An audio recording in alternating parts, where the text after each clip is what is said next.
This podcast is brought to you by On Track Studio. So I've decided to shut down On Track Studio, the physical space. And if you follow me on Instagram, you already know this news. But I wanted to sit down with you and share the reasoning behind this decision and be really quite vulnerable with what I am seeing in the industry, what I'm liking, what I'm not liking, the predictions I have for 2026 and beyond by way of marketing, and how that's all played into my decision to, I guess go a completely different way. I mean, the business On Track Studio still exists. We've still got remote clients that we are servicing as normal. So in a way, it's not like I'm closing my business down, and it kind of feels that way to me though, because I'm the one who's in the space. I come to work every day. I come to the studio. I have my office here. And transparently, a big portion of income that we generate in On Track Studio comes from the actual studio hire clients that come in and record here, whether it's regularly or one-off. It's a big part of the business. So it feels like a really risky, isn't really the right word, but it's a big change for the business structure. So I really want to, basically peel back what I'm thinking, why I'm doing what I'm doing, and have a real conversation with you. I really want to share exactly what I think, because I feel like in this space, in a podcast space, you can just speak without having to be really super concerned with how you're being perceived. So strap in, guys. Let's get into the nitty-gritty of this decision. So first and foremost, every single client that I've serviced in this space is one of, just the real cons of letting go of the studio space. Is letting go of my people that come in to record and the access to the amazing caliber of people that actually come into this space. I've always said that having a studio, coming from a marketing background like I have, you get to see, such, such performative types of strategies in the marketing space. It's all about how things look, how things sound, how you appear. And I've always loved having the studio space, because in studio, when you're actually coming in to record and sitting down and recording long form content, already what I've noticed is these people that record in this way are way more purpose driven. They have substance, they have a why, which is why they are putting the time in to create long form content. It's a long-term strategy. So having that kind of thinking in business and in content, all automatically they're an aligned person to me. So a real con of letting go of the studio space is that not going to be able to have my post-recording chats with the clients that I have here. And that's definitely weighing on me as something to let go of. Not to say I'm not going to have interaction with these kinds of people, because your vibe attracts your tribe, and obviously we've got the online services still existing, but I think there's nothing quite like having an interaction in person, people coming in to my business, sharing, being vulnerable and sharing what they're up to, and seeing behind the scenes. It's a real gift, a real privilege that I've been able to have for the last 4 or 5 years as this space has existed. So I'm really sad to let that go.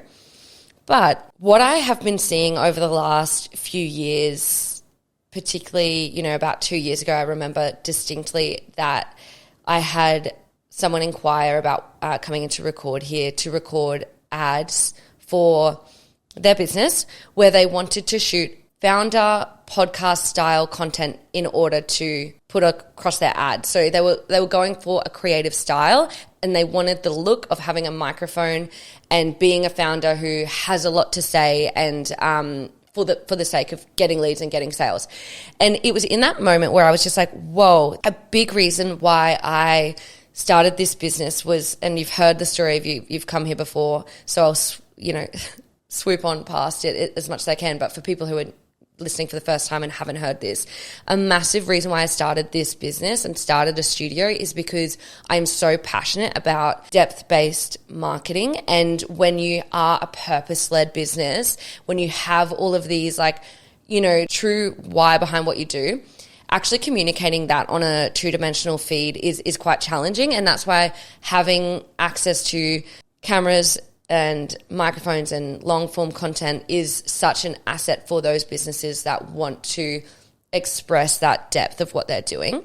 And so that's why I started this business, to make content that connects for the people who are that purpose-led business, who have facilitated such massive transformations in their products and services, to give them the space to be able to showcase that and make it easy for them to stand out from the flood of forgettable content on social media platforms. At the time, it was like a lot of static images, a lot of aesthetic, graphics and grids, and that was what marketers were kind of employed to do, was to create that real aesthetic aspirational identity.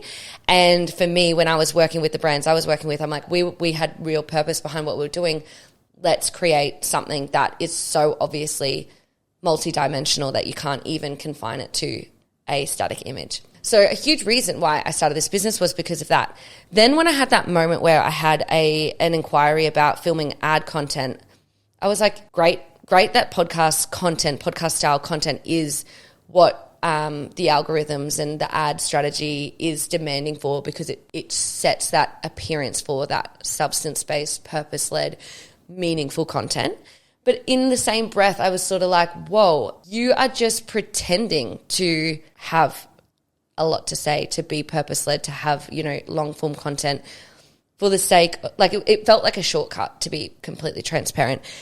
I was just like, not in a judgmental way, but in a real critical thinking way, like, wow, this sacred space that I've created for people who are the difference is being infiltrated by pretenders.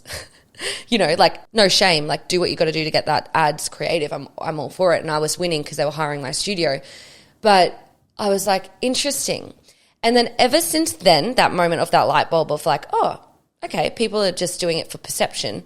I've been watching the online space shift to what people are creating across all their platforms like Instagram, TikTok, and all of this stuff. It's like people are attempting to look like they are an authority. And they're doing that now since the rise of video content and the real like technological advancements where you can, kind of get this really quite a high quality look from really minimal equipment. Like even with your phone, if you have the right backlights and the right set, your video can look really quite high definition. And if you're in a quiet spot with a microphone and there's not too much interference, the equipment is no longer like a barrier to entry, which I love because it lowers the barrier to entry for those purpose-led people, and particularly in the coaching space, like coaching and consulting, it's really hard to showcase your results that you get for people because they're intangible. Whereas like this space allows you to do that. If you can speak into, you can, learn the skills to storytell, particularly with the kinds of resources that I've developed over my time. Like it can be really quite easy as like pumping in a transcript into my like system that I've created, a coaching transcript or a meeting transcript, and then turning that into a episode. It can be that easy to create really high quality, engaging, conversion-led content. So now with the equipment not being a barrier to entry and sort of the attraction, people are sort of catching on, like podcasting or being perceived as a podcaster is the way to build your personal brand in, 2025, 2024 at this time. So witnessing people kind of catch on and wanting to appear as they are this person had me feeling a certain kind of way, because I'm like, well, you're still parroting the same information as your competitors, but you've just got better lighting and equipment to make you appear like you are more authoritative in the space. It's sort of the same issue I was facing back in the day when like aesthetics were the problem. I'm not saying everyone who has great lighting and a great setup is doing this. Absolutely not. Like I think I work with people every day being like really quite generous with their content, really quite operating from a place of sharing value and being able to showcase their real lived experience. But equally, we have now in the industry a lot of people who can just talk the talk, and just because they have the lighting cameras and backlights and set that they, I guess like trying to appear a certain way. For me, after like now kind of being 2 years, I would say, in the space where people have just been putting out, quite high quality looking content, but in my opinion, the value isn't there from the sense of they're still saying what everyone else is saying. There's no sense of like real boldness in how they approach, or real uniqueness in their perspective and their approach and what they're actually doing. It's awesome in a way because, you know, I can now go and help people to really refine the ingredients required to actually sell out their offers. And I don't need to worry their mind or their budget in hiring a space, because what I'm noticing with my remote clients, and particularly most recently with my coaching clients off the back of, you know, working with them, not even necessarily on the production of their editing, just purely working with them on what content to create, how to get leads generated from their long form content, and how to actually increase visibility on their brand through the methods that I have obviously created from On Track as an agency.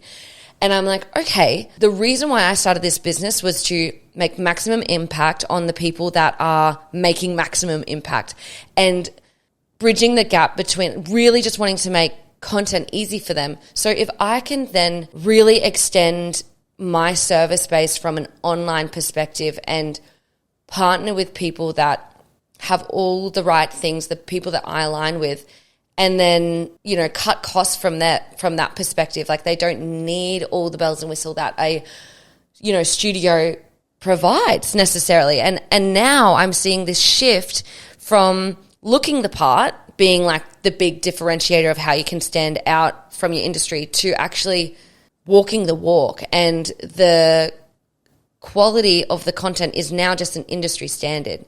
It's because it's accessible for us all with the right, like I have with my clients that I work with on the remote basis, or even on a coaching basis. I have an equipment and software checklist that we go through according to their budget. And for some, they might want to invest in a camera. But for a lot of them, you know, we can build a really great, you know, studio set at their home between $250 and $500 and just use their phone as the filming thing. And I'm like, how great. I'm not tied to the bells and whistle of a studio space just because I created one. In fact, I'm tied to my mission to help people market themselves better and help make real difference in audience. And I'm sort of came to this realization with the lease coming to an end, where I'm like, well, yeah, I could go balls to the wall and absolutely invest in the better cameras, better lighting, bigger space, more set options,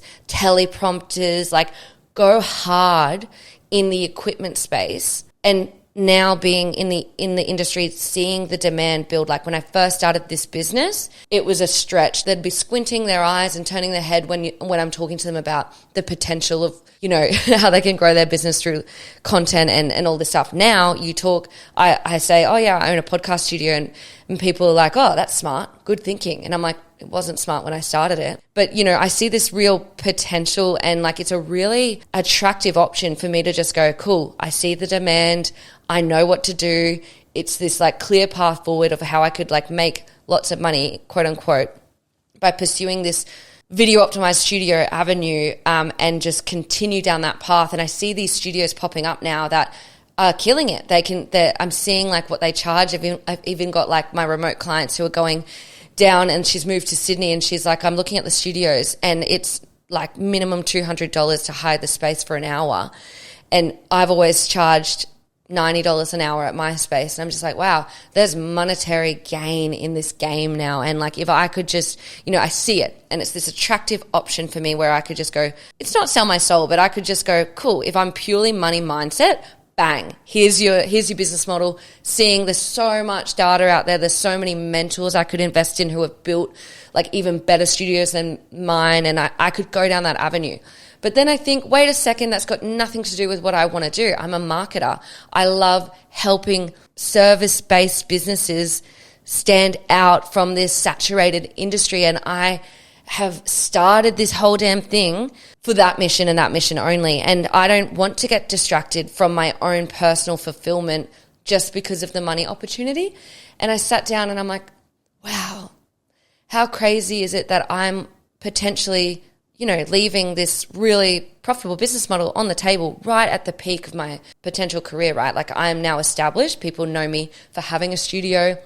I'm leaving it all on the table because I'm not passionate about it. It's like this real moment for me. And equally, I also feel like from my experience in working behind the scenes, like being marketing manager for brands and in my agency experience back in the day, I remember this moment where I realized things that look good, this shiny object, right? It's actually falls short. So back when I was working in an agency, it was all about clicks and impressions, and we would just sell our reports based on how much exposure our content or ads were getting. We would be able to, well, not me personally, but I remember being in the meeting rooms where they were able to bluff this reporting to be like, look at all the clicks we're getting, look at all the eyeballs we're reaching, and then would come the question where they would ask, what about the sales? And I would watch my superiors at the time bluff their way through. I didn't know it was bluffing until a few months later when the same question would rise, like, where are the sales?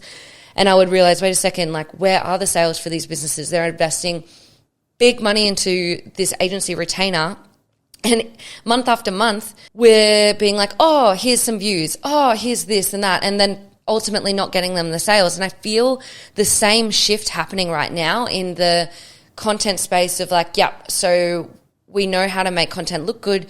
We potentially are getting reach with our content. But for me, I'm like, this is the exact same pattern that I witnessed, 5 years ago when I left agency and started blazing my own trail in this space, because I'm like, wait a second, who cares what it looks like? Who cares about appearances? And I see this trend happening now. So for you as a business owner, don't get caught up in the appearances of a content. If you make it look good, doesn't mean that it's going to ultimately get you those sales. And B, even if you are thinking a bit bigger, if you're tuning into my podcast and you know the value of, long form content, don't get caught up in ticking the box. Yes, I recorded a YouTube or podcast episode, and ticking that box and thinking just because you're doing that you're going to get the results, because there's an art to how you speak in your podcast that actually get conversions. There's necessary conversion pathways that needs to be set up in order to get that listener or viewer into your brand's ecosystem and getting those touch points built up. And there's a real strategy that goes into that. And yes, you need the high quality video and audio, but it's no longer your differentiating factor. It's more so an industry standard. It's like, if you're putting up a blurry video that you can't hear someone in, swipe, not even going to get the visibility. So it's this really interesting time for me on a personal level to just look at how short-sighted, that attractive business model that I mentioned before. Yes, I think it will go for a couple of years and go bang. But then I also think that over time, unless you're partnering with someone to actually coach you through what content is required to not only look good, but how to say it, and the ecosystem that needs to be set up to not only attract the viewer, but pull them into your world to get them on a sales call. These are the ingredients that, obviously for myself, I'm working with my clients on. And what I'm seeing is, especially after having exposure to my remote clients who are having that definitely lower production look, but getting the results that they need, getting the sales calls booked in. And it's a big reason why I actually, wrote this book, because, the content exit for me, yes, of course, I mentioned in there that it's about, you need to have that high quality element in terms of the equipment, but most of it's all about what you actually need to do to get the client, So I think a big part of why I'm able to let go of the physical space as well is because that this book, I've been writing it, I wrote it over the course of a year, and I really got the purpose of the book was to help people that I couldn't help personally, and just to give them the tools and frameworks of what's required. And after writing it and then reading it back, it's like, wow, there's a lot more ingredients to this game, especially in 2026 and beyond, than just the fact that you're recording high quality video and the fact that you're recording long form content. So massive reason what went into that decision. And then also for me personally, I have personal goals of being able to be way more flexible. Like actually not having a brick and mortar business is going to allow me to be able to travel as I work and work with people across the globe. And also my editors, like Bella, she's going to Europe next year, next March. And so it doesn't matter because there's no, like, she can still continue to work. I can support her dreams of traveling and growing up her freelancing business while I support my own. And I've always been a massive fan of like that. Like, let's just like actually build our dream life, like not just get caught up in the what looks good on paper, because I, you know, started and left 3 uni degrees just because I thought that's what a good career was. It had to be uni operated. And I've learnt it's not necessarily true. So yeah, I just wanted to sit down and peel back that layer, I guess, and of what I'm predicting, and a little bit of a vulnerable share of like, you know, I, as much as I value high quality visuals, like I'm seeing a lot happen without the bells and whistles. And equally having a chat to people, like I ran into someone recently and he has a podcast and he's invested lots of money into the setup of his studio, and having a chat to him and him just saying, I haven't seen any return on my spend in this thing over 2 years of doing it. And I said to him, because we were just at a friend's barbecue, obviously just got talking, you know, mutual interests. I'm like, that's not right. Like, you should be absolutely filling out booked calls and getting clients at this point in your business, and going through like what he's actually not doing. It was really obviously blatantly obvious to me on like the gaps that he needed to fill and before he can actually achieve the result. And I just sort of thought, how many people out there are investing thousands and thousands and thousands of dollars into setups or agencies, or, you know, not so much agencies, but more so how many other people out there are investing thousands and thousands and thousands of dollars into their setups and then not getting the result. I don't want to be a part of that. I want to be someone who people can come to and be like, okay, here's what you need. Here's the ingredients, and on every single level to actually get the result. So yeah, that's my 2 cents. And also thank you so much for everyone who has reached out to me and saying congratulations on that post, because I was like, wow, I'm so grateful that people are saying congratulations to me closing my studio. I was like, I don't know what I expected, but I joked to my partner that I was like, you know, really scared to make the post and the announcement that I was closing. And he's like, what did you expect them to do? To be like, shame on you, Sophie. We wanted that space. And I was like, I don't know what I was expecting, but like the love and yeah, like beautiful messages and the congratulations angle that people have been coming at me from after announcing the closure, I couldn't be more grateful. Like, thank you for that. And don't worry, I'm not going anywhere. I will still be recording. You'll be still, you know, hearing from me. And yeah, let's fucking go. 2026. Let's see what we can do.